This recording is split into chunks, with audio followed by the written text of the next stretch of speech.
Perfecto. Le damos la bienvenida al 14º Seminario Rafael Martín del Campo y Sánchez en su modalidad virtual. Este evento está organizado por el Laboratorio de Vertebrados del Departamento de Biología Comparada de la Facultad de Ciencias de la UNAM. Y tenemos el gran gusto y el honor que nos acompaña la doctora Mariela Superina. Ella nos va a dar una plática sobre retos para la conservación de los genartros asociados a la pandemia por COVID-19. Y en este momento la doctora Graciela Gómez hará su presentación. Adelante, doctora.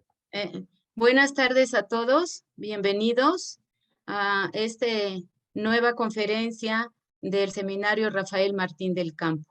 Le damos nuestro agradecimiento a la doctora Mariela Superina por su participación. Ella es presidenta del grupo de especialistas en osos hormigueros, perezosos y armadillos de la IUCN-SSC.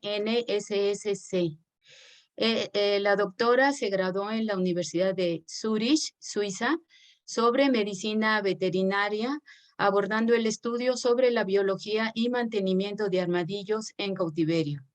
En 2007 concluyó su doctorado en biología de la conservación en la Universidad de Nueva Orleans con la tesis Historia Natural del Piche, Saidius pichei, en la provincia de Mendoza, Argentina. Actualmente es investigadora científica del CONICET en la provincia de Mendoza, Argentina, donde trabaja en biología de la conservación y medicina de la conservación de armadillos y en la epidemiología de Trypanosoma cruzi, el agente causante de la enfermedad de Chagas.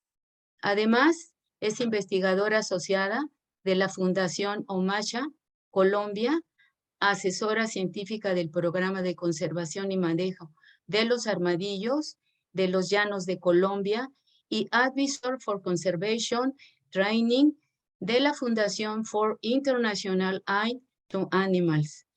En esta ocasión, la doctora nos presenta una muy interesante plática sobre un grupo muy interesante, faunístico, que nosotros tenemos en nuestro país, pero estos animales son poco conocidos, tenemos poco acercamiento con ellos, pero son muy utilizados y en la actualidad pues están en peligro de extinción. Por lo tanto, esta conferencia es de sumo interés. Se titula Retos para la conservación de los genartros asociados a la pandemia por COVID-19. Bienvenida, doctora Mariela Superina. Adelante, le damos todo nuestro agradecimiento por su participación. Tiene usted la palabra. Buenas tardes. Antes que nada, muchas gracias por la invitación. Fue un reto preparar esta conferencia porque es un tema que la verdad que no lo había pensado nunca, pero vamos a ver si puedo compartir la pantalla, si la ven bien.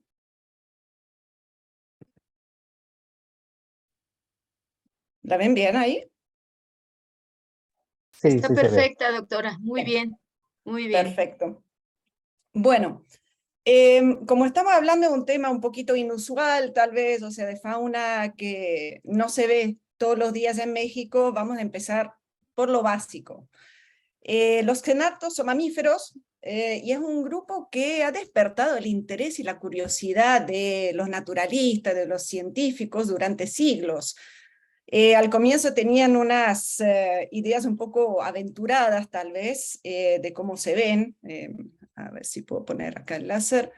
Que esta es una de las primeras ilustraciones, la de Bellon, del siglo XVI, que, bueno, digamos que si ahora miramos un armadillo diríamos que no es una cruza entre un caballo y, no sé, una tortuga, pero era la idea que tenía en aquella época, ¿no? Son animales muy inusuales por distintas características, por su apariencia, y asimismo es curioso que sepamos tan poco de ellos y que seamos tan pocos los que los estudiamos. Es un grupo muy antiguo, el registro fósil es de unos 60 millones de años, pero según los datos moleculares sospechamos que el clado en general podría tener unos 100, 110 millones de años más o menos. Es uno de los grupos más antiguos de los mamíferos placentarios De hecho, si miramos la filogenia, tenemos 4 clados basales de mamíferos placentarios y los xenartros son uno de ellos. Y también son muy importantes porque la comparación entre los fósiles de xenartro y los actuales llevaron a Darwin, entre otros, a desarrollar su teoría de la evolución. También hay que decir que él vio muchos armadillos porque se comió muchos mientras estaba recorriendo Sudamérica. Es muy interesante leer sus relatos porque, o sea, la cantidad de contenidos estomacales que juntó de algunas especies indica que se los comió. Pero bueno, por ahí es importante, son importantes también porque nos pueden enseñar sobre el origen de los mamíferos placentarios. Y bueno, había una diversidad muy grande de xenartros a lo largo de esos millones de años. La mayoría se extinguió hasta hace unos 10.000 años atrás, aunque bueno, hay gente que dice que todavía existen los megaterios en las profundidades de la Amazonía, y que realmente a veces nos llegan correos de gente que dice que quiere hacer una expedición para encontrarlos. Pero bueno, nos vamos a quedar con lo que nosotros sabemos, que la mayoría, o sea, todos los mega xenartros se extinguieron hace unos 10.000 años atrás. En cuanto a la clasificación taxonómica, durante mucho tiempo se lo clasificaba como edentata. Edentata significa sin dientes, y ese grupo incluía a los armadillos, los perezosos, los hormigueros, pero también los cerdos hormigueros y los pangolines. Después, con más investigación, en realidad los taxonomistas se dieron cuenta de que los pangolines y los cerdos hormigueros no tenían nada que ver con los otros taxones, pero son un lindo ejemplo de evolución convergente. Si miran la forma de un cerdo hormiguero, de un pangolín y de un oso hormiguero gigante, son bastante similares porque tienen los mismos hábitos alimenticios, viven en ambientes similares. Pero bueno, fuera de eso, en realidad no tienen nada común. Entonces se hizo una reclasificación. De hecho, los pangolines y los cerdos hormigueros son de otros 2 de esos 4 clados basales que mencioné. Y nos quedamos con los xenartros, que es un superorden que incluye el orden de los cingulata, que son todos los armadillos, y los pilosa, que son los osos hormigueros y los perezosos. Los xenartros, bueno, así a primera vista, realmente no tiene mucho que ver, ¿no? Un perezoso con un armadillo, pero tienen muchos caracteres en común, sinapomorfías, y la más importante es la que les dio el nombre xenartra, que son articulaciones adicionales en las vértebras lumbares y las últimas torácicas. Entonces, esto es algo que tienen todos los xenartros en común, que los caracteriza. No me pregunte para qué sirven, porque hay mucha discusión al respecto. Supuestamente les da mayor estabilidad a la columna, que en el caso de los armadillos tiene sentido porque tienen que soportar el caparazón, la coraza, que está hecha de pequeñas placas de hueso. Pero bueno, en los perezosos y los hormigueros como que no tiene mucho sentido esa explicación. Aunque de hecho existen perezosos fósiles donde en la piel fosilizada se encontrarán pequeñas placas óseas, entonces tal vez un ancestro común tenía también un caparazón. Tienen otras sinapomorfías, o sea, rasgos que comparten. Todos los xenartros tienen una tasa metabólica basal muy baja, o sea, necesitan poca energía para sobrevivir, y esto probablemente se deba a la baja ingesta de energía que tienen. Los hormigueros y los armadillos tienen una base alimenticia insectívora, comen principalmente hormigas y termitas. Imagínense la cantidad de energía que puede contener una hormiga individual. O sea, no les alcanzaría el día para ingerir suficientes hormigas y termitas como para suplir sus requerimientos energéticos. Por eso, a lo largo de la evolución, se redujeron esos requerimientos energéticos para sobrevivir, y bueno, por eso tienen esa baja tasa metabólica.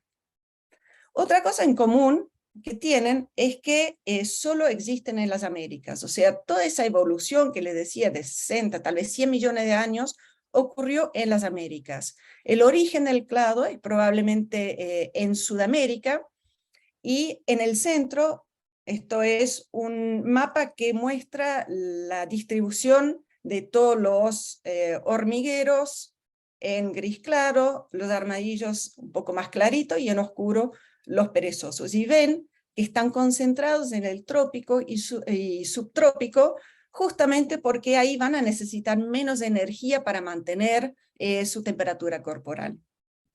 Pero después tenemos diferencias bastante grandes en su rango. Tenemos en uno de los extremos el armadillo de 9 bandas, que lo vamos a encontrar de Estados Unidos hasta el norte de Argentina y Uruguay.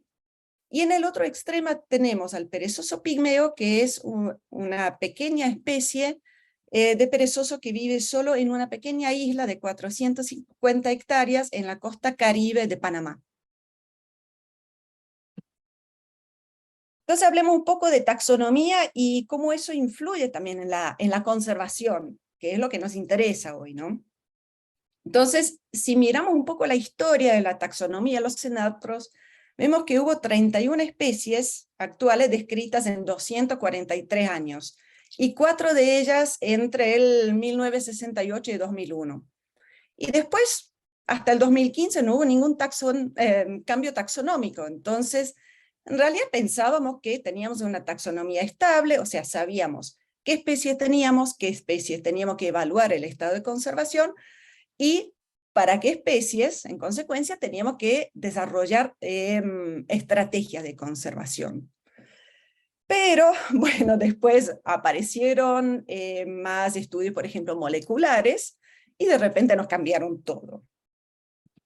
Entonces, hasta hace unos años atrás, hasta el 2015, de hecho, teníamos 21 especies de armadillos, y justo hace tal vez una hora antes de empezar ese seminario, me escribió una amiga, también especialista en cenotros, y me dice, ¿cuántas especies de armadillos hay?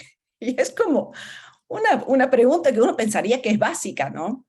Pero empezamos a calcular que hubo 21, después hubo una sinonimización de 2 especies, entonces llegamos a 20, después había una especie, esta acá, Dasypus kapleri, que se demostró que es un complejo de especies, que en realidad son 3 especies, así que llegamos a 22. Después hubo 2 que se sinonimizaron, y así vamos cambiando, y dependiendo del momento en el que yo dé una charla, hay 20, 21, 22 especies. En este momento creo que son 22, o sea, dependiendo a quién sigan en la taxonomía.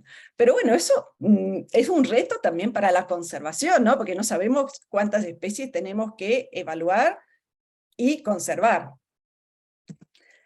En los pilosa, en los perezosos, primero, bueno, tenemos 6 especies. Tenemos 2 especies de perezoso de 2 dedos y 4 de 3 dedos. Esto hasta hace un mes atrás. Y ahí salió una publicación que uno de los perezosos de 3 dedos en realidad es un complejo de especies, que son 2 especies. Así que este cambio taxonómico todavía no está aceptado ampliamente, así que por ahora digo que son 6, pero capaz que sean 7. Y en los osos hormigueros también pensábamos que teníamos 4 especies, el hormiguero gigante, que ven acá en el centro, 2 especies de tamandúa, y el Cyclopes didactylus, que le dicen serafín de platanar, hormiguero sedoso. Pero ahí también nos cambiaron un poco el panorama, que Flavia Miranda, que es la gran especialista en hormigueros, después de 10 años de investigación demostró que no hay una especie de cíclopes, de hormigueros sedosos, sino 7. Entonces de repente nos encontramos con 10 especies.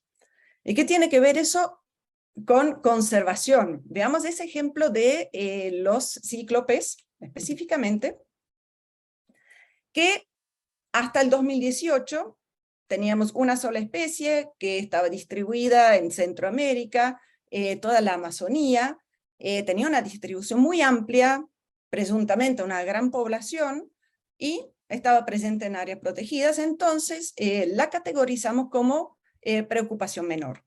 O sea, pensamos que no tenía una necesidad de protección inminente. Pero claro, ahora tenemos nuevas especies, tenemos de repente esa área de distribución grande, la dividimos en 7, que algunas son muy acotadas. Pero estos estudios, o sea, se lo recomiendo ese paper porque es sumamente detallado, tiene análisis morfológicos, morfométricos, moleculares, para demostrar que son 7 especies. Pero claro, era ya una especie muy poco estudiada. Es un animal que pesa unos 300 gramos y vive en el dosel, entonces encontrarlo es muy difícil. Entonces tenemos ahora una idea aproximada de dónde están, pero no sabemos la distribución exacta. No tenemos idea del tamaño o la tendencia poblacional de ninguna de esas 7 especies. La información que teníamos sobre la ecología de Cyclopes didactylus, no sabemos a cuál o a cuáles de esas nuevas especies aplica, si hay diferencias ecológicas significativas, por ejemplo, que tendríamos que tener en cuenta. Y también ahora con la distribución más acotada, tenemos que evaluar todas las amenazas que tienen esas distintas especies. Y algunas podrían requerir de medidas de protección urgentes, pero todavía no lo sabemos porque necesitamos información de campo. Alguien tiene que salir a campo para estudiar esa especie. Y acá viene el problema, ¿no? Somos muy pocos los que estudiamos xenartros en general. Por un lado, dicen que no son atractivos, cosa que se los voy a discutir a muerte, porque no hay nada más atractivo que un xenartro. Pero son muy difíciles de estudiar. O sea, imagínense un armadillo de 5 kilos, nocturno, solo vive en bosques y en madrigueras. ¿Cómo lo van a estudiar? O sea, es muy complejo estudiarlos, por eso no hay mucha gente que se dedica a eso. Muchas veces, o sea, vamos al campo y esto es una imagen que realmente es desafiante porque hay un perezoso en esa foto que está acá colgado. Así se estudian xenartros, o sea, uno va y no los encuentra, o uno va, busca un armadillo, encuentra una madriguera y no sabe si las 3 madrigueras que contamos corresponden a 3 armadillos, o a uno que hizo 3 madrigueras, o tal vez a 5 porque comparten la madriguera. Eso puede depender de la especie, puede depender del tipo de suelo, etcétera, etcétera. Tampoco podemos utilizar las técnicas de investigación tradicionales. Los armadillos no se pueden trampear, no entran en las trampas convencionales. Colocarles un radiotransmisor es un reto. Y tampoco los podemos estudiar en condiciones controladas porque son sumamente delicados, sumamente difíciles de mantener. Algunos tienden un poco a la obesidad o a la hiperobesidad, con una dieta inapropiada, pero hay muchas especies que nunca se han podido reproducir en condiciones controladas. Entonces tampoco tenemos muchas posibilidades de investigarlos en cautiverio. Ahora, la pandemia, ¿no? Queríamos hablar de los retos de la pandemia. Bueno, obviamente las salidas a campo fueron restringidas durante la pandemia, entonces todo lo que yo les acabo de decir de cíclopes, de las nuevas especies de armadillo, etcétera, quedó frenado por la cuarentena. Aquí en Argentina tuvimos una cuarentena estricta de 7 meses, que no pudimos salir ni siquiera de la casa, excepto día por medio para hacer compras. Pensar en salir a campo fue imposible. Después nos pusieron tantas restricciones que solo podían ir 2 personas en camioneta y que no se podía pernoctar, pero las distancias son largas, entonces era imposible. Y las autoridades realmente tenían miedo de que los investigadores contagiaran a la fauna silvestre con el SARS-CoV-2. No teníamos evidencia, pero tampoco teníamos datos para refutarles ese miedo, con lo cual, bueno, no pudimos salir. En otras zonas, por ejemplo en Colombia, nos pasó que no se permitían las salidas a campo para no exponer a las poblaciones humanas que vivían en zonas remotas. Entonces tampoco se podía. Y ni hablar de la imposibilidad de viajar, no había vuelos, el tránsito terrestre también estaba restringido, entonces todo eso, primero, nos complicó a los investigadores establecidos hacer la investigación. Pero también hubo problema de financiación. Muchas instituciones financiadoras suspendieron su trabajo durante la pandemia. Algunas ya volvieron, otras todavía están en veremos, entonces eso también nos complicó, porque bueno, teníamos tiempo para estar en la oficina para buscar financiación y no había fuente de financiación a las que podíamos pedir fondos. En algunos países, por ejemplo en Colombia, trabajamos mucho con empresas privadas que quieren hacer proyectos de conservación de forma voluntaria, no como compensación ambiental, sino de forma voluntaria las apoyan. Pero cuando uno tiene una crisis económica, lo primero que se restringe es el gasto para apoyar proyectos voluntarios, proyectos de conservación, porque no son esenciales para la supervivencia de la empresa. Entonces ahí también se limitó la cantidad de financiación que había disponible, y eso no solo afectó, obviamente, a los investigadores Xenartros, pero ¿cuál es el problema en nuestro caso? En general, hubo una mayor competencia por esos fondos más escasos entre todos los que trabajamos en conservación. Y generalmente los proyectos sobre especies que se consideran no carismáticas, que no son tan conocidas, como los Xenartros, tienen aún más problemas para conseguir fondos, porque imagínense si ustedes tienen que adjudicar fondos muy escasos y tienen un proyecto sobre una especie atractiva como un jaguar y un armadillo que nunca sale de su madriguera. Y les va a convenir apoyar el proyecto sobre jaguar porque se vende mejor. Entonces, la investigación de Xenartros sufrió y está sufriendo ese efecto porque es cada vez más difícil conseguir fondos. Por otra parte, tampoco pudimos capacitar a estudiantes en investigación a campo, y esto es un punto fundamental. En la investigación de Xenartros nosotros hablamos un poco de un círculo vicioso, porque somos pocos los investigadores, entonces hay pocos profesores universitarios que pueden, por ejemplo, asesorar a estudiantes para que hagan su tesis de grado, de maestría, de doctorado sobre Xenartros. Entonces la futura generación de investigadores tampoco se va a dedicar a Xenartros. Entonces es como un círculo vicioso que nosotros, ante la pandemia, empezamos a interrumpirlo dando muchas charlas en universidades en distintos países, haciendo cursos de capacitación en investigación a campo de Xenartros, específicamente, y eso se nos interrumpió. Y por otra parte, los estudiantes que nosotros conseguimos, que desde el grupo especialista también tratamos de apoyar a estudiantes, por ejemplo, en otros países, no solo en nuestro país, para fomentar la investigación en países donde no se trabaja con Xenartros, pero las universidades no los dejaban salir a campo. Entonces los estudiantes se dedicaron más a hacer modelos de distribución, que también son importantes, pero nos falta la investigación a campo. Y estos estudiantes, después, la pregunta es si van a dar el salto a futuro y van a empezar a hacer investigación a campo, o si se quedan ahí y hacen trabajo de laboratorio, de oficina, porque es más cómodo. Y bueno, y también en ese caso se buscan temas de investigación más simples y no investigar el hormiguero sedoso, que es sumamente complicado encontrarlo, que es costoso llegar al campo.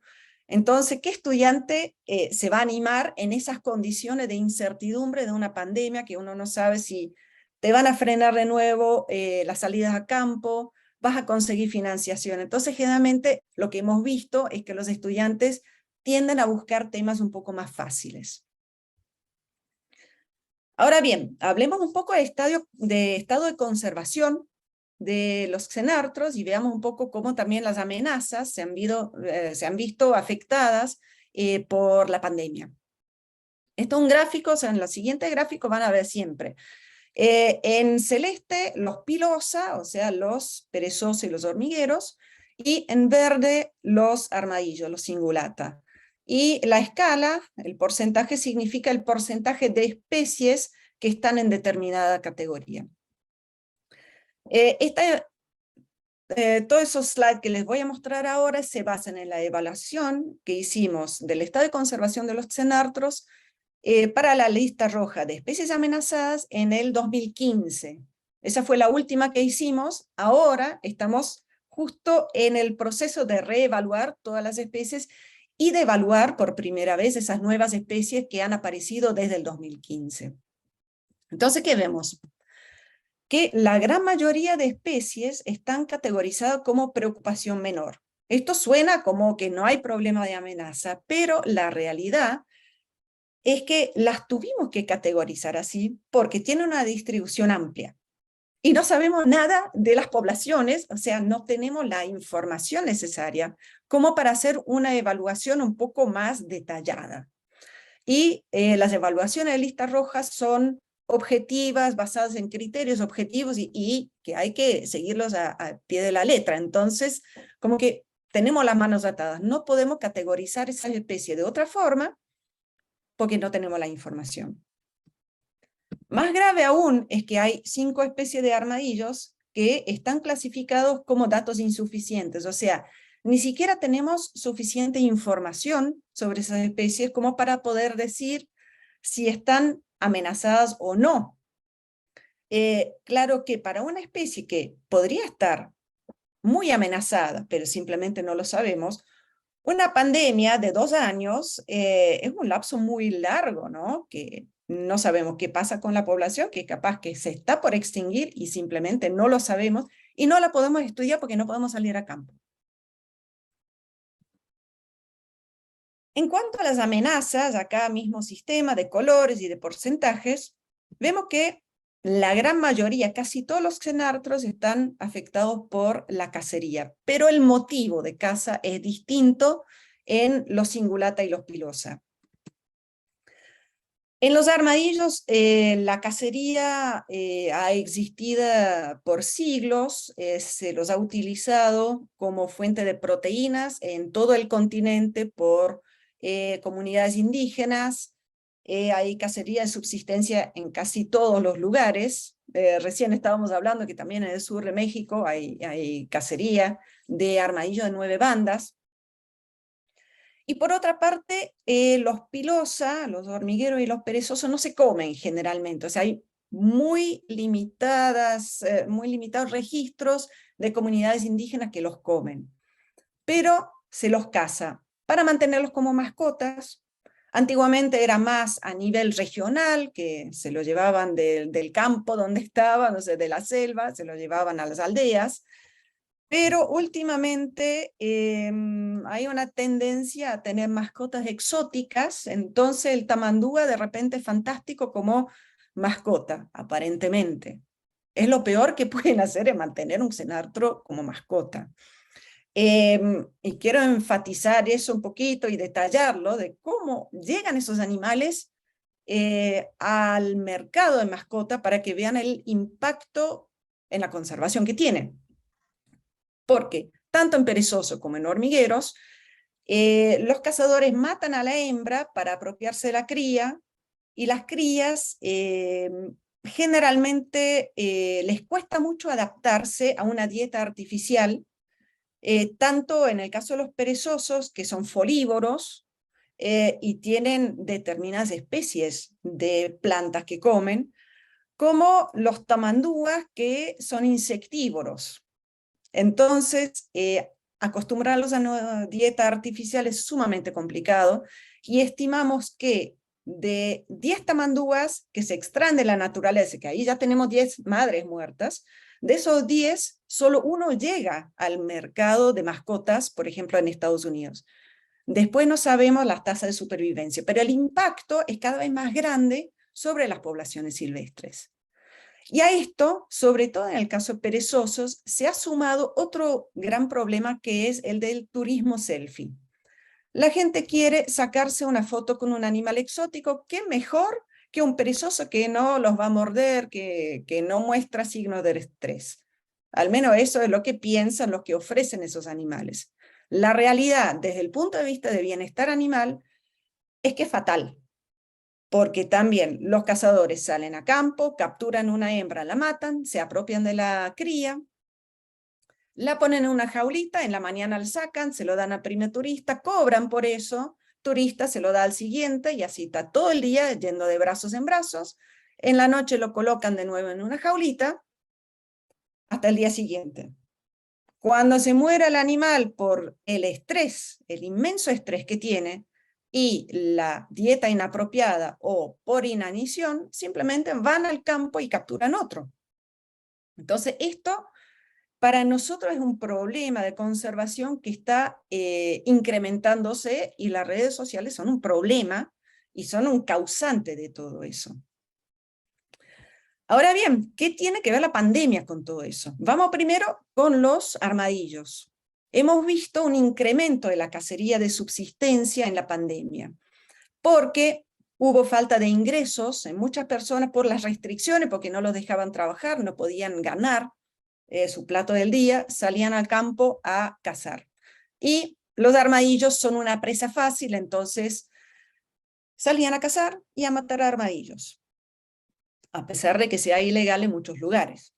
También vimos un incremento de la caza comercial por razones económicas, porque los restaurantes estaban cerrados durante mucho tiempo, no tenían ingresos, entonces empezaron a buscar formas de incrementar sus ingresos, por ejemplo, vendiendo carne de monte, o sea, carne de fauna silvestre, aunque sea ilegal. En paralelo, las autoridades redujeron los controles que hacían porque tenían otras prioridades, los recursos económicos se adjudicaban al Ministerio de Salud y no al Ministerio de Ambiente, por ejemplo.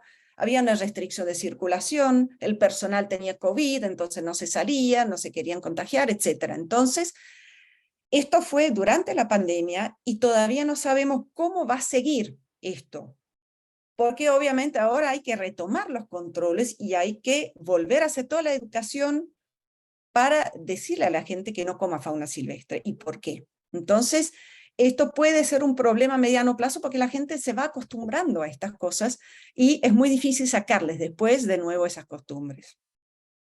En el caso de los pilosa, lo que hemos visto es que muchos países fomentan el turismo post-pandemia por razones económicas.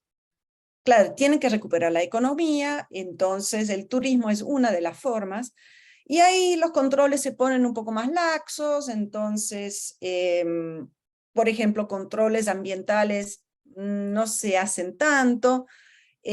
Los turistas que estuvieron 2 años encerrados ahora quieren hacer cosas inusuales, quieren tener interacción con fauna silvestre y todo lo tienen que documentar para sus redes sociales. Entonces también hemos visto un incremento del turismo selfie, o sea, turistas que llaman, por ejemplo, a centro de rescate a preguntar si pueden ir a sacarse fotos y a sostener un perezoso. Esto es también un problema porque, de nuevo, las autoridades quieren fomentar el turismo, entonces no van a prohibirles o a salir a controlar si hay turismo selfie o no, si está prohibido. Entonces, esto también puede ser un problema que todavía no sabemos cómo va a repercutir a mediano plazo. O sea, si podemos volver a controlar esa situación, porque, por ejemplo, el gobierno de Costa Rica había iniciado una campaña Stop Animal Selfies, de sacarse fotos con peluches en vez de los perezosos. Pero no sabemos cómo la pandemia va a influir sobre todo esto. Volviendo a las amenazas, el cambio de uso del suelo también es un problema grande para muchas especies xenartros, y a eso le vamos a sumar los incendios, porque los dos vienen de la mano. Acá que hemos visto en cuestiones de la pandemia, que muchos países, muchos gobiernos están priorizando el desarrollo económico por la recuperación post-pandemia. Entonces ya como que controles ambientales no son los prioritario, ya no se habla tanto de eso. Los incendios, han visto los incendios enormes en la Amazonía, pero también en la Chiquitanía de Bolivia. Toda la zona chaqueña de Bolivia ha tenido incendios en millones de hectáreas y es muy difícil que se recuperen estos bosques porque son incendios intencionales para lograr un cambio de uso del suelo. Esto afecta a toda la fauna silvestre, incluyendo a los xenartros. Entonces ahora quiero mostrarles algunos ejemplos puntuales de proyectos de conservación y cómo la pandemia los afectó. Vamos a empezar con el proyecto de conservación de perezoso pigmeo, que lo está llevando a cabo Diorene Smith en Panamá. Recuerden que el perezoso pigmeo es esta especie que tenía la distribución de los xenartros más acotada, solo vive en una pequeña isla de 450 hectáreas en la costa caribe de Panamá. No está habitada permanentemente esa isla, sino que hay pescadores de comunidades indígenas de la zona que la utilizan de forma transitoria. El perezoso pigmeo fue descrito en el 2001 y es una especie que categorizamos como críticamente amenazada porque, bueno, tiene una distribución muy restringida, solo existe en esa isla, y estimamos que hay no más de 1.500 ejemplares en esa isla. El proyecto de investigación y conservación de Diorene se inició en el 2011, entonces en ese tiempo se evaluaron, por ejemplo, las amenazas, y estamos viendo que una de las principales amenazas es la pérdida de hábitats. Hasta hace poco pensábamos que el perezoso pigmeo solo vivía en la zona de manglares, que rodea toda la isla, pero hace poco también se descubrieron algunos ejemplares en el bosque que está en el centro de la isla. Los pescadores que les mencionaba, ellos cortan manglares, árboles, para usarlos como leña, para cocinar, pero también hay algunas construcciones ilegales, o sea, temporarias, donde ellos se albergan, por ejemplo, mientras están pescando. Pero el mayor problema es el incremento exponencial de actividades turísticas y sobre todo no controladas. O sea, en 45 minutos uno está en lancha en la isla Escudo de Veragua, supuestamente es un paisaje protegido, pero no hay guardaparques, entonces van, acampan en la isla, dejan toda la basura.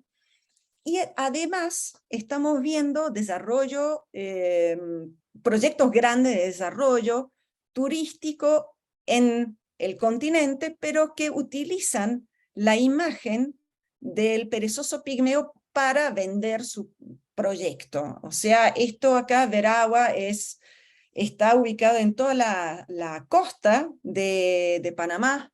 No está el mapa, perdón. Pero venden el proyecto con Escudo de Veragua, que está a 45 minutos, que es una joya por descubrir, y acá lo tienen al perezoso pigmeo. Entonces, esto nos preocupó ya antes de la pandemia, pero ahora aún más, porque el gobierno de Panamá fomenta el desarrollo y el turismo por razones económicas, por tener que recuperar el país. La conservación queda atrás en esos casos. En noviembre de 2020, la UICN, el presidente, el director general de la UICN, mandó una carta al gobierno de Panamá expresando su preocupación por esos proyectos grandes, por la apertura al turismo, que incluía expresamente la isla Escudo de Veraguas. El Ministerio de Turismo directamente no se molestó en contestar la carta, y el de Ambiente contestó básicamente que no se contemplaba la realización de proyectos o actividades de gran impacto que pudieran afectar la integridad y el valor ecológico de la isla. Pero está el proyecto, entonces como que nos preocupa, porque si se llevan a cabo esos proyectos y no hay un control, esto puede llevar a la extinción de la especie. Por otra parte, Y ahora no quiere avanzar.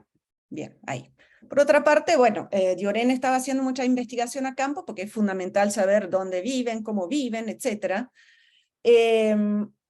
Los proyectos fueron interrumpidos por pandemia porque tampoco se quería que la gente del continente fuera a las islas y a exponer a las comunidades indígenas al virus. Y 1 año y medio sin monitoreo de una especie críticamente amenazada es mucho tiempo, porque en ese año y medio pueden cambiar condiciones y nadie se entera. Entonces esto puede llevar a la extinción de la especie y simplemente nadie está ahí para enterarse.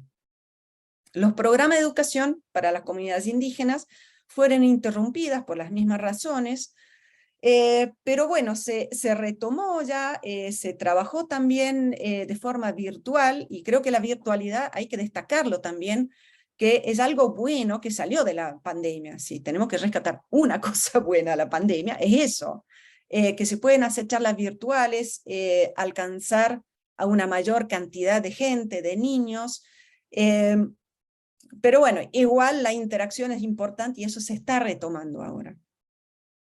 Y también estábamos trabajando en el desarrollo de una estrategia de conservación en conjunto con las comunidades.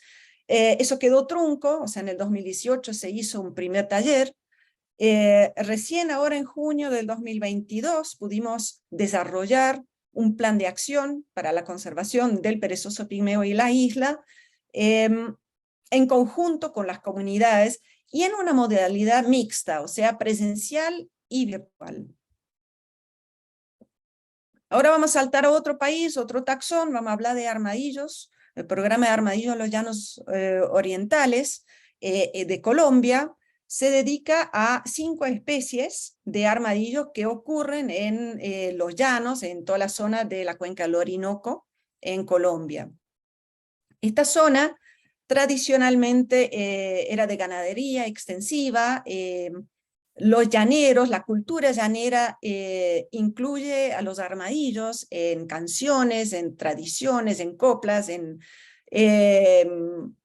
poco en todos lados en realidad. O sea, ellos conviven con la fauna silvestre, incluyendo los armadillos. Siempre hubo cacería de subsistencia, pero bueno, sabían en qué época cazarlos y en qué época no, por ejemplo. En los últimos 15, 20 años hubo un cambio de uso del suelo, un fomento del desarrollo de los llanos orientales, también para recuperar al país de una crisis de muchos años. Y nosotros trabajando en conservación tenemos que ser realistas, tenemos que buscar soluciones para convivir con el desarrollo de un país, porque no podemos frenar el desarrollo de un país para conservar una especie, simplemente no va a funcionar eso. Entonces el programa de conservación de armadillos se inició en el 2012 como una iniciativa multiinstitucional y multidisciplinaria que justamente busca trabajar en conjunto con la población, con las autoridades, con la academia, ONGs, y buscar soluciones también que permitan convivir con el desarrollo. Entonces tenemos muchas iniciativas de investigación que, claro, con la pandemia se nos retrasaron, o sea, queríamos implantar radiotransmisores en armadillos gigantes, conseguimos financiación en noviembre de 2020 y después estuvimos parados porque no pudimos conseguir los transmisores y después no pudimos salir a campo para implantarlos. Entonces, esto nos retrasó todo. Además, teníamos en ese subsidio de Fundación Segre, teníamos fondos para involucrar a estudiantes, capacitarlos, y como les decía antes, es fundamental para nosotros para interrumpir ese círculo vicioso. No pudimos, porque las universidades no les permitían salir a campo, y bueno, hay que decirlo también, a nosotros nos faltó mano de obra, porque los estudiantes son fundamentales, nosotros los capacitan, pero ellos también trabajan en campo, y no lo pudimos. Y acá surge también un problema, ¿no? Con financiación en general, no solo para Xenartros. ¿Cómo mantenemos felices a los financiadores si no podemos salir a campo y no tenemos resultados, no podemos producir resultados? Y es todo complejo, o sea, es una pregunta que, claro, nunca se nos había ocurrido que teníamos que pensar en eso. O teníamos un presupuesto aprobado y de repente se nos incrementan los gastos por prevención de COVID, por todos los testeos, la PCR, el alcohol en gel que tenemos que llevar, el distanciamiento, aumento de costo de transporte, todo eso no estaba previsto. Entonces eso también complica la investigación a campo, porque realmente no pensamos que íbamos a tener esos gastos. En cuanto a buscar esas soluciones que permitan la coexistencia del desarrollo económico a la conservación, nosotros trabajamos mucho con plantaciones de palma de aceite, que tengo que insistir en ese punto, no es como en Indonesia, donde deforestan, sino que en los llanos usan las sabanas, o sea, los pastizales, que ahí hacen las plantaciones, los bosques riparios no los tocan, eso los conservan. Entonces empezamos a trabajar con las plantaciones para ver distintas formas de manejo de las plantaciones y ver cuáles son más amigables con los armadillos. La idea es fomentar esas prácticas que son beneficiosas para los armadillos. Los armadillos comen los insectos que son plaga para las plantaciones, y encima le certificamos su aceite de palma como amigable con los armadillos. Entonces, como que todos nos beneficiamos de eso. Iniciamos ese proyecto antes de la pandemia, nos preocupó mucho que iban a perder el interés, porque claro, no podíamos ir a trabajar con ellos, capacitarlos, hablar con los trabajadores, y pasó algo interesante, que como que tenían más interés después de la pandemia en colaborar, bueno, al final de la pandemia, no podemos decir que ya terminó, pero no sabemos si es que tiene una mayor conciencia ambiental, por todo lo que se habló de spillover, de transmisión de enfermedades de fauna silvestre a humanos, de la importancia de mantener los ecosistemas, o porque estaban en campo y vieron más fauna, como le pasó a mucha gente. Pero es un fenómeno muy interesante que nos podría beneficiar en la conservación porque estamos consiguiendo más aliados. Por otra parte, también antes de la pandemia habíamos iniciado una certificación para restaurantes, que se llama Restaurante Libre de Carne en Monte, para reducir la cacería comercial y la comercialización ilegal de carne de monte. La idea es mostrarles, enseñarles a los dueños de restaurantes alternativas para incrementar sus ingresos sin tener que recurrir a una actividad ilegal. Entonces les damos cursos de bromatología, de zoonosis, de administración, y ellos se someten a controles por las autoridades, se comprometen a no vender carne de monte, y nosotros los promocionamos, por ejemplo, a través de turismo, de las agencias de turismo, para que la gente vaya a comer ahí. Y ellos son multiplicadores del mensaje de conservación, porque les damos individuales y habladores con mensaje de conservación, entonces alcanzamos a más gente. Antes de la pandemia teníamos 24 locales adheridos, varios cerraron durante la pandemia, entonces en realidad tuvimos que empezar de nuevo cuando nos permitieron salir a campo de nuevo. Lo interesante es que visitamos en el último año 47 restaurantes y 41 están interesados en participar en esa certificación, incluyendo los 26 que confirmaron que ellos vendían carne de monte. Entonces, nos llama también la atención ese gran interés post-pandemia, que puede ser porque entienden mejor ahora el tema de enfermedades zoonóticas, porque se habló mucho del posible origen del coronavirus, que podría tener un origen zoonótico, más probablemente tenga origen zoonótico, o porque les interesa que nosotros los promocionemos. Eso también puede ser, pero lo importante acá es que estamos viendo algo positivo para la conservación. Los programas de educación también quedaron truncos. Antes de la pandemia habíamos alcanzado 500.000 de personas más o menos.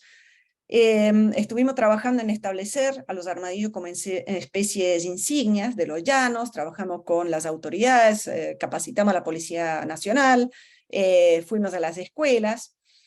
Esto hay que retomarlo. El problema es cuando uno interrumpe un programa de educación, generalmente, bueno, los niños, los maestros pierden el interés, se dedican a otra cosa, entonces hay que empezar de cero. Pero bueno, la ventaja, como les decía antes, son las charlas virtuales. Entonces eso facilita el trabajo, nos abarata costos y podemos tener un alcance más grande. Y ahora vamos a ver otro proyecto, y esta vez con hormigueros. Ese es el proyecto Huérfanos de Brasil, que es liderado por Flavia Miranda del Instituto Tamanduá. Este proyecto es un poco distinto a lo que les conté hasta ahora. El Instituto Tamanduá hace más de 15 años que trabaja con osos hormigueros, principalmente en Brasil. Ahora hace poco empezaron una colaboración en México para trabajar con Tamanduá mexicana. Pero bueno, ellos es el líder, la institución líder en investigación y conservación de osos hormigueros en el mundo. También empezaron a trabajar con perezosos y con armadillos, pero bueno, sus fuertes son los hormigueros. Y han trabajado muchísimo con el hormiguero gigante, que es una especie categorizada como vulnerable, principalmente por la pérdida de hábitat, está siendo afectada también por incendios, y los incendios han sido un problema creciente, cada vez más preocupante. Entonces, ¿cómo empezó ese proyecto Huérfanos? Que el Instituto Tamanduá siempre rescataba osos hormigueros gigantes afectados por incendios, atropellamientos, etc. Tenían algunos pocos individuos por año que tenían que rescatar, y de repente en el 2020, inicio de la pandemia, explotó el tema. Hubo un incremento significativo en la cantidad de osos hormigueros que tuvieron que ir a rescatar por los incendios forestales gigantescos en el Pantanal. No dieron abasto con el rescate y encontraron muchos huérfanos, que la madre se murió o se separaron de la madre y que tuvieron que rescatar. Entonces, ellos iniciaron ese proyecto en pandemia, o sea, un proyecto que antes de la pandemia no existía y tal vez tampoco hacía falta. Y el proyecto tiene como objetivo rescatar y rehabilitar huérfanos de osos hormigueros gigantes en el sur del Pantanal, recuperarlos, reintroducirlos y monitorearlos. Con eso quieren mantener o aumentar la diversidad genética y también ayudar al crecimiento poblacional de esa especie vulnerable, específicamente en el Pantanal. Entonces, imagínense el desafío de tener una pandemia con todas las complicaciones de transporte, de conseguir fondos, que ellos se pusieron a diseñar y construir recintos en el medio de la nada. Tenían que encontrar primero un lugar, encontraron un ecohotel, la Posada Aguapé, que les dio un lugar, hicieron recintos, empezaron a trabajar en enriquecimiento. Hay una bióloga y una veterinaria que trabajan ahí cuidando de las crías, o sea, haciendo crianza artificial, y después preparando a los animales para su suelta, porque tienen que hacer una suelta blanda, asegurarse de que los animales puedan alimentarse solos en campo. O sea, es todo un proceso de aprendizaje que ellos hicieron en medio de la pandemia por razones de conservación. Entonces ellos los equipan con radiotransmisores y después los monitorean mediante telemetría. Y les recomiendo realmente el video Orphans of Fire. Si lo buscan así en YouTube, Orphans of Fire, es más fácil que copiar todo ese link que tengo ahí. Es un pequeño documental, pequeño video que se hizo sobre el primer año de ese proyecto. Y realmente vale la pena ver lo que están haciendo y lo que hicieron en esas condiciones adversas de que es la pandemia. Pero bueno, hay otro tema más que creo que es fundamental entender, ¿no? Si hablamos de conservación y de pandemia, ¿cuál es el impacto del coronavirus en las poblaciones silvestres de especies amenazadas? Creo que todos los que trabajamos con fauna silvestre y en conservación nos preguntamos en algún momento si podría afectar nuestras especies. Entonces, ahí ya en agosto del 2020 salió un paper sobre ese tema, abordando el tema en vertebrados en general. Básicamente lo que hicieron fue estudiar una proteína, ACE2, que es el principal receptor de SARS-CoV-2. Entonces ese trabajo comparó la secuencia de ACE2 en 410 especies de vertebrados para estudiar su potencial para ser utilizado como receptor por el coronavirus. Hay 25 aminoácidos que son importantes para la unión del ACE2 y las proteínas spike del coronavirus, y se evaluó la conservación de la secuencia en las distintas especies para poder predecir la susceptibilidad de distintas especies. Y lo que se vio es que en 28 especies las proteínas ACE2 fueron altamente propensas a unirse al dominio de unión al receptor de SARS-CoV-2, incluyendo 2 representantes del orden pilosa, el hormiguero mayor y el tamandúa del sur, tamandúa tetradáctila. También incluyeron en el estudio al perezoso de 2 dedos, Colepus didactylus, y al armadillo de 9 bandas, la Cipo95, pero estos mostraron una probabilidad muy baja. Entonces, claro, justo Myrmecophagua tridáctila, que es una especie vulnerable, estaba en esa lista, cosa que nos llamó la atención, ¿no? Pero hay que destacar algo de ese trabajo que me pareció muy interesante, es que los autores dijeron que hasta que la exactitud del presente modelo pueda confirmarse con datos experimentales adicionales, pedimos precaución para no sobreinterpretar las predicciones del presente estudio. Esto es especialmente importante en lo que respecta a las especies en peligro de extinción o no bajo cuidado humano. O sea, uno también puede interpretarlo como que no salgan a matar a todos los animales susceptibles para, digamos, evitar que sean un reservorio que después nos vuelva a transmitir el coronavirus a los humanos, ¿no? Pero bueno, nos quedamos un poco con esa duda en Myrmecophagua, y resulta que la Oficina Internacional de Epizootías de la Organización Mundial de la Salud saca boletines de forma periódica, y en abril, 30 de abril del 22, el informe de situación número 12 de SARS-CoV-2 en animales reportó que en abril perdón, hubo 6 casos reportados o actualizados en 3 países, en 5 especies de animales, y ahí figura nuestro hormiguero gigante. Entonces, esto significa que se detectó el coronavirus en un oso hormiguero. Claro, uno lee ese reporte y se asusta primero, porque ¿qué información da básicamente ese boletín? Que en enero de 2022 un oso hormiguero lastimado fue llevado al hospital veterinario de la Universidad Federal de Mato Grosso, y una PCR determinó presencia de ADN de SARS-CoV-2. No se pudo determinar la fuente de infección. La OIE no indica si el animal tuvo síntomas o no, pero pareciera que no, porque seguro que lo hubieran informado de haber tenido. Pero bueno, claro, yo leo esto y me preocupo porque pienso, bueno, es un animal que se rescató, se testeó y tenía coronavirus. Entonces puede ser que las poblaciones silvestres ya estén infectadas. Me puse a averiguar con colegas del Instituto Tamanduá, y resulta que el animal estuvo afectado por incendios forestales, estaba con heridas, con quemaduras, entonces lo llevaron al hospital veterinario y estuvo internado por mucho tiempo. La PCR se hizo después de que estuviera ahí internado un tiempo, con lo cual bien podría haberse infectado en el hospital veterinario. Está bien, no lo sabemos, pero es un detalle que yo considero fundamental desde el punto de vista de la conservación, que se omite en el informe. Y también se omite el detalle si se liberó el animal y si se hizo una PCR antes de liberarlo.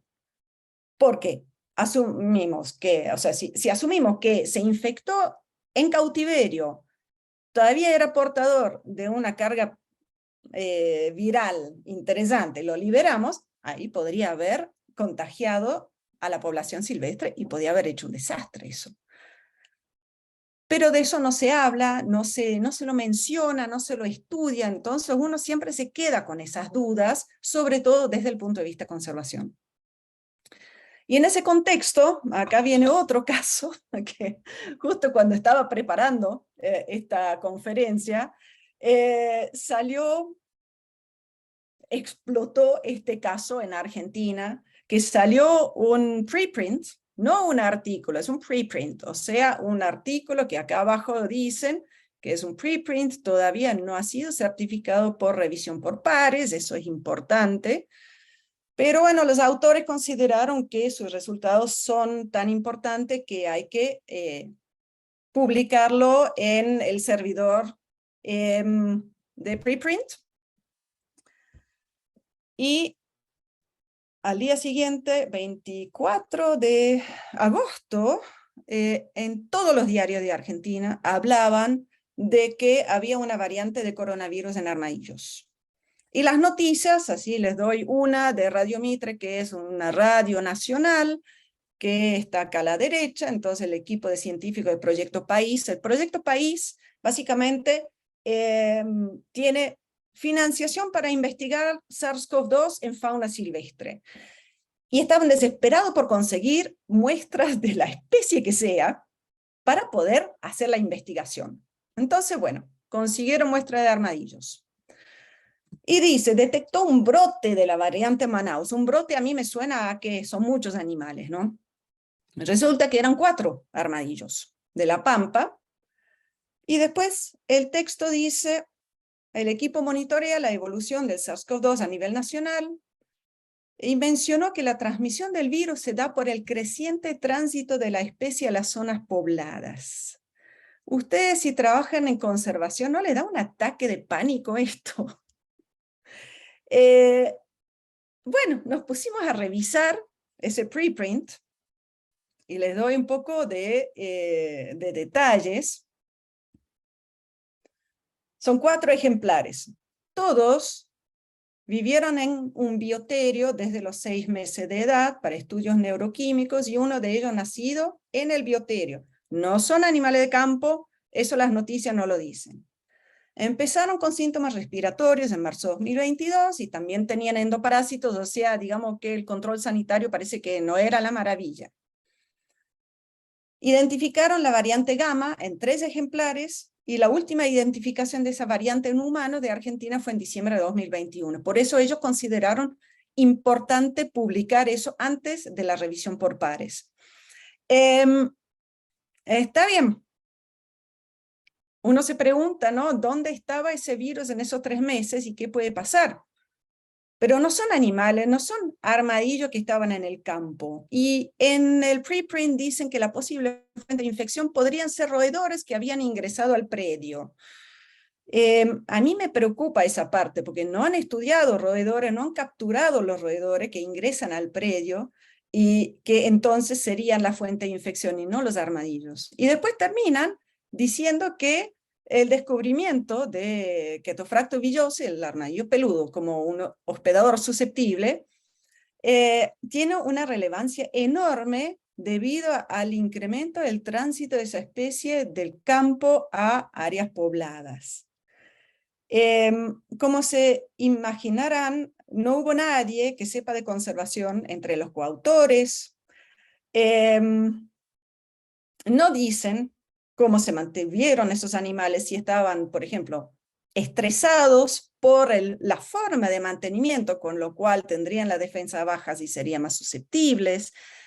Son todas preguntas que yo me hago, ¿no? Que yo creo que son fundamentales. Y después al final tienen todo un párrafo que hablan de que los armadillos peludos se comen los muertos en los cementerios, que es algo que se dice acá popularmente. No tienen una sola cita bibliográfica en todo ese último párrafo.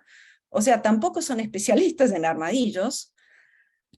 Y acá viene el tema, ¿no? ¿Cuál es la consecuencia de la divulgación de semejantes noticias para las poblaciones silvestres? Y acá les voy a dar un ejemplo que no tiene que ver con la pandemia, pero que ocurrió hace muy poco, hace unas semanas, en Brasil, que un chico de 16 años se infectó por lo que ellos dicen la enfermedad del tatú, o sea, la enfermedad del armadillo, y muere después de 8 días en terapia intensiva en Piauí. Y abajo dice acá que es la Paracoccilioides brasilensis, que eso es una infección causada por un hongo, o sea, Paracoccidioides brasiliensis es el hongo, es una micosis profunda, sistémica, y es considerada una enfermedad endémica en Brasil y en otros países de América Latina.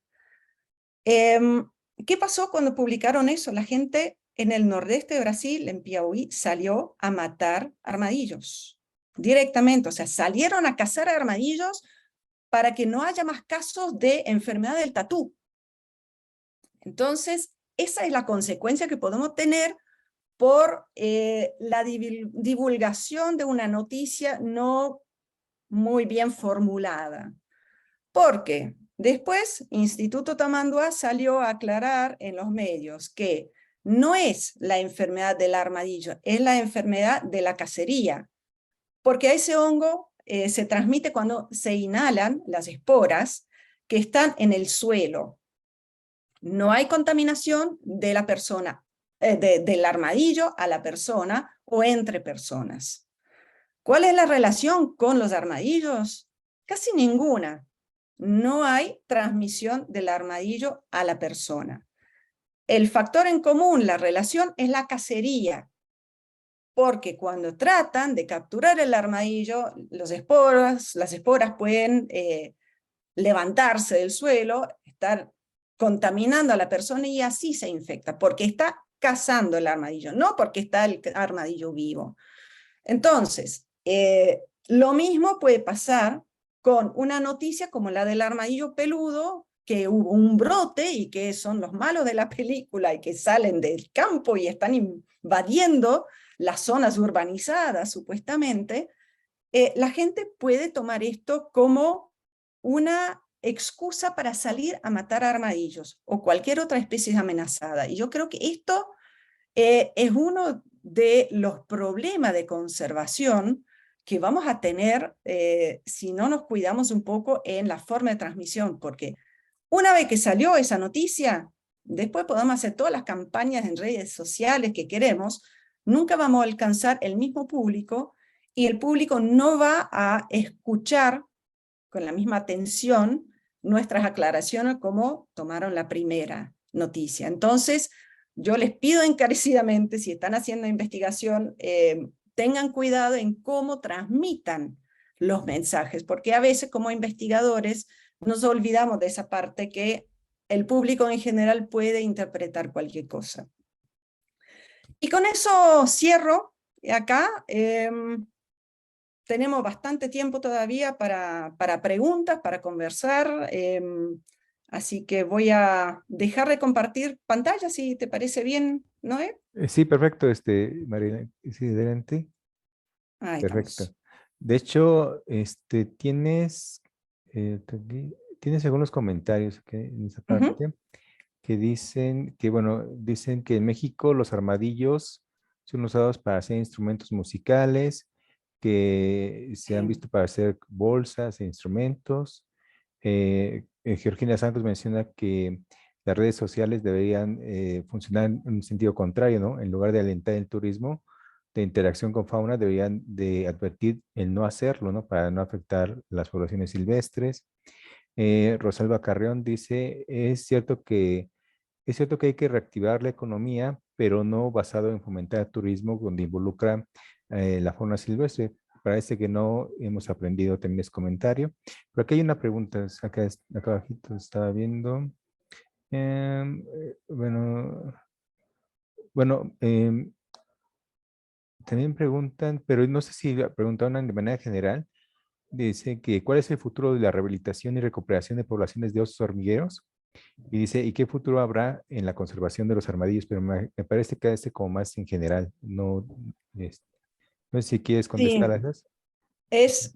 es difícil, ¿no? O sea, el programa Huérfanos está planteado como un proyecto a largo plazo porque hay una necesidad. Y eso también lo vemos, por ejemplo, en rehabilitación de armadillos, que hay gobiernos, hay entidades ambientales que no decomisan armadillos porque no saben a dónde llevarlos, porque no hay nadie que se haga cargo. Nos pasó en Chile, por ejemplo, que no había ningún centro de rescate que tuviera un recinto apropiado para armadillos. Entonces las autoridades, cuando decomisaban un armadillo, lo liberaban inmediatamente, no importa la condición que estaba, porque no sabían a dónde llevarlo y no sabían quién podía hacerse cargo. Entonces, hay un grupo, Armadillo de Chile, que empezó a dedicarse a los armadillos. FIA construyó un recinto específicamente para armadillos, y ahí de repente las autoridades dijeron, bueno, sí, ahora tenemos a dónde llevarlo, ahora le prestamos más atención. Y creo que con los hormigueros, con los huérfanos, está pasando algo similar, que antes simplemente no había un lugar donde se dedicaban específicamente a esto. Entonces, seguramente es un proyecto que quedó, que va a quedar instalado y que va a tener que seguir en realidad. No les queda otra. Tienes muchas felicitaciones, Mariela, de que ahí les gustó mucho tu conferencia. Sí, aquí hay otra pregunta muy interesante. Verónica Farías menciona excelente seminario, grandes inspiraciones, grandes e inspiradores esfuerzos de conservación. La diversidad de genatos me parece fascinante, en especial de especies gigantes y pigmeas, ¿no? Y Verónica Farías pregunta, dice, ¿qué podemos hacer como académicos para denunciar la falta de ética científica de los autores que provocan matanzas?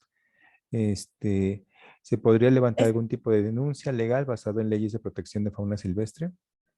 es difícil, ¿no? Porque en realidad, o sea, si uno ve, o sea, es un preprint, Ujú, ese trabajo de armadillo peludo, o sea, ujú, y en realidad lo que habría que trabajar, y que acá en Mendoza se intentó, es capacitar a los periodistas en temas ambientales, en cómo transmitir mensajes ambientales, porque, claro, lo que vende es el titular de que los armadillos están infectados. En realidad, uno puede escribir un artículo científico con todas las precauciones, y si no, o sea, el artículo incluso dice que son animales de bioterio, pero los portales de noticias omitieron ese dato.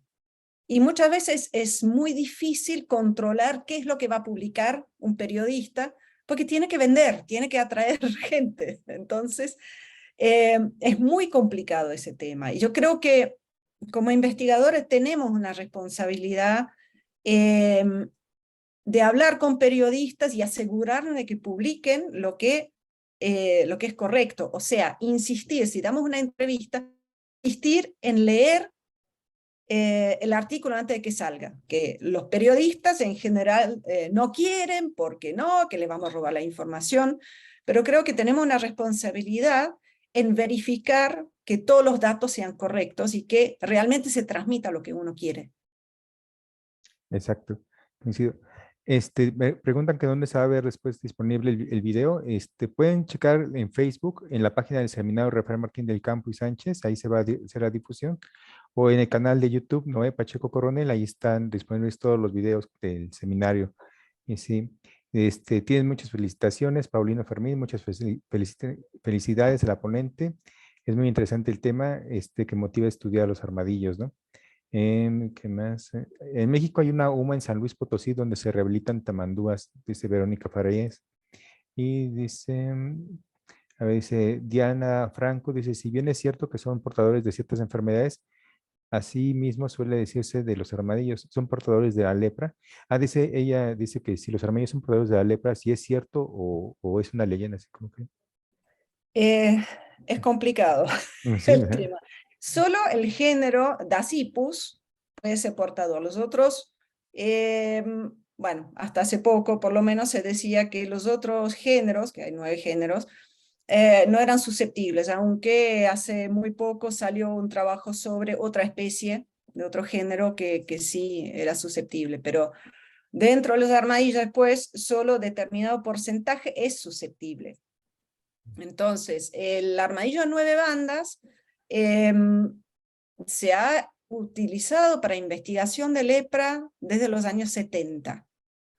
Pero acá eso es importante, tener en cuenta que la vía de transmisión entre armadillo y humanos, lo más probable es que fue del humano al armadillo, no al revés. Porque principalmente se estudia en el sur de Estados Unidos, donde el armadillo de 9 bandas llegó en 1849. y la lepra estaba ya de antes. Entonces lo más probable es que genéticamente, a nivel molecular, el micobacterio en los armadillos, los humanos, sea tan similar, porque hubo una transmisión del humano al armadillo y no al revés. ¿Cómo se transmite? Es un poco como ese caso de la enfermedad del tatú que les mostré recién, que lo más probable es que uno no se infecte por el contacto con armadillos, sino de una fuente en común, por ejemplo, la tierra de la madriguera, cuando uno está cazando el armadillo. Porque en esos 50 años de investigación de lepra con armadillos en bioterios, nunca hubo un solo caso de infección de un trabajador en uno de esos bioterios. Entonces, sí, o sea, obviamente yo no puedo, no voy a poner las manos en el fuego, pero el riesgo lo van a tener si están cazando. Y en general, si están manipulando fauna silvestre, siempre tienen un riesgo de exposición a algún patógeno, con lo cual siempre tienen que usar guantes, tapabocas, lo que sea, o sea, medidas de protección básicas. Sí, de hecho, doctora, también yo había escuchado que incluso que la lepra se había presentado ya en los países del viejo mundo, ¿no? Donde no hay armadillos, ¿no? Entonces, Claro. se confirma esta parte de que más bien la infección pudo haber sido más bien de humanos a los armadillos y no al revés. O sea, ¿Sí? exactamente, Ujú, exactamente, sí. ujú. Sí, pues siguen las felicitaciones, dice Rubén Rosas, excelente charla, muy inspiradora. Ah, él pide que si hay la posibilidad de compartir su correo, ¿no? ¿Qué más? Aquí está. Y déjenme ver, acá están. Sí, en realidad las demás son felicitaciones. También Alan Chavarría dice excelente plática, muchas gracias. También Adriana, muchas gracias. Sí, no sé si tengan alguna otra pregunta, comentario con la doctora Mariela. Sí, creo Bueno, que les nos vemos. recomiendo ese video de Huérfanos Ajá, del sí. Fuego, que lo van a encontrar en Ajá. YouTube. Sí. David Vázquez menciona, felicidades a la doctora Superina por la charla. A raíz del gran trabajo de Flavia Miranda, la especie hormiguero mielero, que en México se denominaba Cíclopes didáctilos, ahora momentáneamente se denomina Cíclopes dorsalis. En comunicación personal con Flavia Miranda, un análisis molecular aquí está, más detallado muy probablemente determinará que es una especie distinta simplemente a cíclopes mexicanos, ¿no? Exacto, Sí, sí. sí, es Exacto, probable, o sea, todavía nos falta sí, tanto trabajo. Y exacto. Flavia Miranda es una obsesiva. Dedicó 10 años de su vida a estudiar cíclopes Ujú, para poder demostrarlo. ujú, Y realmente, si quieren ver una publicación muy detallada, busquen su publicación sobre cíclopes, ujú. porque cualquier otro científico hubiera hecho 7 distintas publicaciones de eso, una por especie, y ella insistió en que toda esa información tenía que estar en el mismo lugar. Entonces van a tener comparaciones morfológicas, morfométricas, moleculares de las 7 especies. Exacto. Verónica Farías menciona, entonces cíclopes mexicanos acabará en alguna categoría de riesgo o amenaza. ¿Y sí? Lo estamos evaluando en este Ujú, momento, creo que en octubre vamos a hacer un pequeño taller. Igual, por ahora no está reconocido cíclopes mexicanos, o sea, no está ujú, descrito. Entonces no podemos evaluarla. En este momento lo que tenemos que hacer es evaluar cíclopes dorsalis, que abarca todos los hormigueros sedosos de toda Centroamérica. Que de nuevo tenemos una distribución muy amplia, entonces probablemente quede como preocupación menor simplemente por la distribución tan amplia. Ahora, si después se determina que hay una especie de cíclopes mexicanos, que nos faltan análisis moleculares y morfológicos para eso, vamos a tener que empezar de nuevo con los análisis y las evaluaciones. ok. La Muchas gracias. cita de La los cita. cíclopes la van a encontrar en el Journal of the Linnean Society, creo que se llama. Tendría que buscarla. A ver. como tengo ya se la busco, porque no quiero meter la pata, decir algo equivocado. Sí.